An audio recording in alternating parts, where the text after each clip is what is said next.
Tudo bom, pessoal? Chegamos aqui na nossa última aula sobre os crimes contra a fé pública. Tivemos uma sequência aí de 4 aulas anteriores. Chegamos na 5ª aula sobre os crimes contra a fé pública. E nós vamos ver o último capítulo desse título, que é o capítulo 4º, que ele vai estar compreendido entre os artigos 306 e 311. Então eu tenho aí do artigo 306 até o artigo 311. Nós vamos ver, na verdade são 2 últimos capítulos, é porque o último capítulo, o capítulo 5, ele tem um só artigo, que é o artigo 311A. Então a gente vai ver esses 2 últimos capítulos nessa nossa aula de hoje, tá? Então veja só, o artigo 306 fala em falsificação do sinal empregado no contraste de metal precioso ou na fiscalização alfandegária ou para outros fins. Artigo 306, falsificar, fabricando ou alterando, marca ou sinal empregado pelo poder público no contraste de metal precioso ou na fiscalização alfandegária, ou usar marca ou sinal dessa natureza falsificado por outro. É um crime muito específico, tá certo? Muito no controle de metais preciosos, ouro, prata, bronze, platina. Você tem alguns símbolos, alguns selos que são utilizados para atestar a origem, grau de pureza. Então veja que é um crime muito específico, esse do 306. Vamos para o 307, que esse é mais interessante. 307, atribuir-se ou atribuir a terceiro falsa identidade para obter vantagem em proveito próprio ou alheio ou para causar dano a outrem. Aqui eu estou atribuindo a mim uma identidade que não é minha. Veja, eu não estou necessariamente usando uma cédula de identidade. Preste atenção. Não é o uso de um documento falso. Aqui eu estou atribuindo a mim uma identidade que não é minha, uma identidade que efetivamente não é a minha identidade. Em português, eu estou me passando por outra pessoa. Eu estou passando-me por uma pessoa que na verdade eu não sou. Estou atribuindo a mim uma característica, um determinado elemento de identificação que na verdade não é meu, tá? Então veja, quando ele fala em atribuir-se ou atribuir a terceiro, eu posso fazer isso em relação a outrem, falsa identidade, para obter vantagem em proveito próprio alheio ou causar dano a terceiro. Tenho que ter essa finalidade. Então o crime aqui é, eu estou me passando por uma pessoa que na verdade eu não sou, ou atribuindo-me uma determinada característica, um atributo que eu efetivamente não possuo, mas com a finalidade essencial de obter proveito. Eu estou aqui querendo efetivamente obter um proveito próprio alheio, uma vantagem qualquer. Tá? Pode ser desde entrar numa festa, a ter acesso a determinado grupo social, a ter acesso a uma empresa, ter acesso a setores do poder público. Então, no momento em que eu, de alguma maneira, me faço passar por uma pessoa que eu não sou, eu efetivamente estou no artigo 307. Ou eu, de alguma forma, atribuo a terceiro essa identidade equivocada, falsa. Aqui, insisto, eu não estou a exibir uma cédula de identidade diferente. Eu estou atribuindo-me, mesmo sem qualquer tipo de exibição de documento, uma característica, uma identidade que é diferente daquela que efetivamente eu tenha. Artigo 308, usar como próprio passaporte, título de eleitor, caderneta de reservista ou qualquer outro documento de identidade alheia, ou ceder a outrem para que dele se utilize documento dessa natureza, próprio ou alheio. Então, eu estou usando um documento de identificação ou estou cedendo a terceiro o meu documento de identificação. Veja que aqui eu tenho um crime específico em relação àquele que nós vimos na aula anterior do 304. Lá ele falava em usar documento falso. Aqui eu tenho um raciocínio muito próprio, porque este documento que eu estou usando, ele não é falso. Esse documento ele é verdadeiro. Por isso que diferencia-se do artigo 304. Lá eu tenho o uso de um documento falso, um documento que é equivocado. Aqui não. Aqui eu tenho um documento verdadeiro. Aqui existe um documento efetivamente verdadeiro. Porém, aquele documento não é meu. Então, eu estou utilizando o passaporte de terceira pessoa ou o título de eleitor de terceira pessoa. Eu tive um caso uma vez de 2 alunas minhas, né, isso foi obviamente antes de todo esse processo que a Justiça Eleitoral tem feito sobre a biometria, gêmeas, absolutamente idênticas, em que no dia das eleições, uma delas estava doente e a outra votou 2 vezes, né? Utilizando da cédula de identidade e do título da outra. É um exemplo de crime do 308. Não importa efetivamente qual era a intenção, né? Fato é que ela se passou por terceira pessoa, utilizando-se do documento daquela terceira pessoa. Ah, mas era irmã, era gêmea, não importa, aqui a gente vai ter isso. Então veja que eu diferencio o 308 do 304 do 307, porque no 304 eu estou usando documento falso. Aqui o documento não é falso, ele apenas não é meu. E no 307 eu estou me passando por uma pessoa que eu não sou, mas sem exibição de documento. Aqui não, eu estou usando efetivamente o documento de identidade. Tá? Artigo 309, fraude de lei sobre estrangeiro, usar o estrangeiro para entrar ou permanecer no Brasil, nome que não é seu. Isso é muito simples, né? O estrangeiro, para que ele entre no Brasil, para que ele permaneça licitamente no Brasil, ele precisa de algumas formalidades, ele precisa preencher algumas formalidades, alguns requisitos, e aí, nesse caso, ele vem e efetivamente vai trabalhar, né, com o uso de um documento que é um documento, perdão, o uso de um nome falso, porque de alguma forma ele não pode entrar no Brasil, não pode permanecer no Brasil. Então ele tem aqui, para permanecer ou entrar, a utilização de um nome que não é seu. Tá? Repito, o estrangeiro tem que ter a observância de formalidades para o ingresso, para a permanência no Brasil, e diante desse cenário há que se ter essa formalidade. E aqui, para burlar por alguma forma, né, a formalidade, ele vem efetivamente para a lógica do uso do nome falso. Tá bom?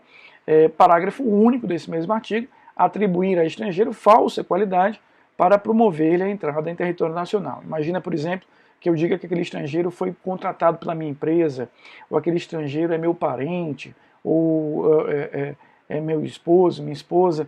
Eu estou auxiliando aquele estrangeiro a entrar no Brasil de forma fraudulenta. 310. Prestar-se a figurar como proprietário ou possuidor de ação, título ou valor pertencente a estrangeiro, nos casos em que a este é vedada por lei a propriedade ou posse de tais bens.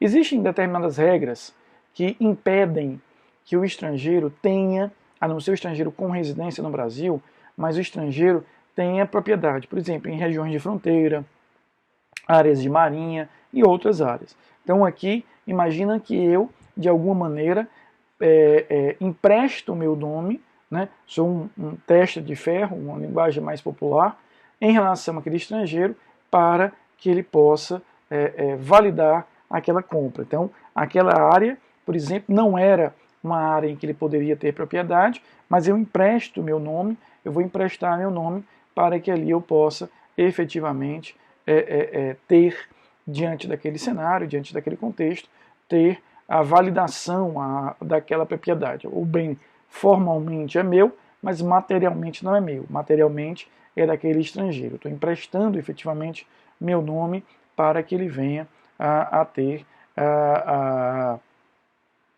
a lógica em relação a isso. Ou seja, estou burlando o impedimento legal para que o estrangeiro tenha aquela determinada propriedade, emprestando o meu nome. O artigo 311 desse capítulo 4º é o mais importante, tá? Adulteração de sinal identificador de veículo automotor. Isso foi inserido em 1996, não estava na redação original do Código Penal. É um crime extremamente comum, muito comum mesmo, e normalmente associado a crimes contra o patrimônio, como furto, roubo e receptação. Então é muito comum o concurso entre o furto, o roubo e a receptação e o 311. Artigo 311, adulterar ou remarcar número de chassi ou qualquer sinal identificador de veículo automotor, de seu componente ou equipamento. Tá? Então aqui o que acontece? Os veículos, né, motos, automóveis em geral, ônibus, caminhões, tem aquele número de chassi, né, ele já sai de fábrica com aquele determinado número, depois ele recebe o número da placa, mas ele já sai de fábrica com isso. E em vários locais do veículo, aquele número vai constar. Ele vai constar no vidro, vai constar nas portas, no motor. Então, o que acontece aqui é que você tem efetivamente a adulteração desse determinado componente. Então, eu estou trocando a placa, ou eu estou adulterando o número no vidro ali, que contém o número do chassi original, ou no motor, ou nas portas. Veja, eu estou fazendo isso para dificultar a identificação daquele veículo que normalmente foi oriundo de uma prática criminosa. Por isso que é muito comum que esse crime esteja associado a crimes contra o patrimônio. Então, é um crime grave, né? Veja que tem uma pena de 3 a 6 anos, porque no momento em que eu faço isso, eu estou dificultando todo o rastreamento, toda a identificação daquele determinado veículo. Por isso, é um crime extremamente grave. Então, aqui é qualquer identificação. Estou falando muito do chassi, mas isso também vale para a placa, né? Então, se eu troquei a placa para dificultar, muito comum, por exemplo, a figura da clonagem de veículos, isso acontece demais. Então, o furto ou o roubo, um carro preto com tais características, e eu pego a placa que consta no Detran de um carro de iguais características e passo a usar no meu carro, de forma que ali, para o sistema do Detran, ele vai reconhecer como se fosse aquele outro carro. Isso é extremamente comum, né? Dá uma dor de cabeça muito grande às pessoas que têm, de alguma forma, o seu carro clonado. É um exemplo em relação a isso. Tá? E aí chegamos no capítulo 5º desses crimes contra a fé pública, capítulo 15, capítulo 5º, que é o último desse nosso estudo dos crimes contra a fé pública, e eu tenho aí o artigo 311-A. Fraudes em certames de interesse público. Utilizar ou divulgar indevidamente, com o fim de beneficiar a si ou a outrem, ou de comprometer a credibilidade do certame, conteúdo sigiloso de concurso público, avaliação ou exame público, processo seletivo para ingresso no ensino superior, exame ou processo seletivo previstos em lei. Pena de 1 a 4 anos. Parágrafo 1º. Nas mesmas penas incorre quem permite ou facilita por qualquer meio o acesso de pessoas não autorizadas às informações mencionadas no caput. Parágrafo 2º. Se da ação ou omissão resulta dano à administração pública. Temos aqui, portanto, no 311-A, um crime novo. Esse crime veio ao Código Penal a partir do ano de 2011, né? E ele veio efetivamente para trabalhar com uma hipótese bastante específica, que é a fraude a concurso. Fraude a concurso, a vestibular, ao Enem, a qualquer outro processo seletivo para ingresso no ensino superior. Havia um vazio legislativo, havia um vácuo legislativo que causava muita dificuldade na prática, porque foram inúmeros os casos de fraudes, sobretudo no Enem e em concursos públicos, em vestibulares, por exemplo, para medicina, isso tinha certa frequência, concursos públicos em geral. Então tudo isso vem quando eu, de alguma forma, comprometo a credibilidade. Veja que ele usa uma fórmula muito aberta, propositadamente. Utilizar ou divulgar indevidamente, com o fim de beneficiar a si ou a outrem, ou de comprometer a credibilidade. Ou seja, eu estou revelando conteúdo sigiloso para que eu seja aprovado naquele concurso, ou para que terceiro seja aprovado naquele concurso, ou simplesmente para gerar um descrédito naquele processo seletivo. Tudo isso vai entrar efetivamente nessa figura. É um crime, repito, de média gravidade, a pena máxima aí é de 4 anos, portanto foge do conceito de infração de menor potencial ofensivo, ele está fora do conceito lá do juizado especial, mas é um crime que tem uma complexidade, repito, média e que a gente vai ter que ver. Esse, portanto, é o último dos crimes contra a fé pública. Com isso a gente conclui todo, nesse conjunto aí de 5 longas aulas, a gente conclui todo o estudo deste título em que a gente viu todos esses crimes de falsidade. Aproveitando aqui para fazer um breve resumo dos principais. Crime de falsa moeda, né? Esse crime vai caracterizar a falsidade não só da moeda em curso no Brasil, no caso o real, mas de moeda estrangeira. Também entra no conceito de crime de moeda falsa aquele que devolve moeda que deveria ser destruída, faz inserir na circulação moeda que ainda não está pronta para ser comercializada. Tudo isso vai entrar dentro desse contexto aí de crimes de moeda falsa. Tudo isso entra dentro desse determinado cenário. Então é importante que a gente tenha aí. Vimos também, como muito importante, os crimes dos artigos 297, 298, 299, 297, 298, crimes de falsidade material, eu estou falsificando aquele documento, enquanto que no crime de falsidade ideológica, fisicamente o documento ele é verdadeiro, apenas eu faço ali inserir uma informação que é falsa.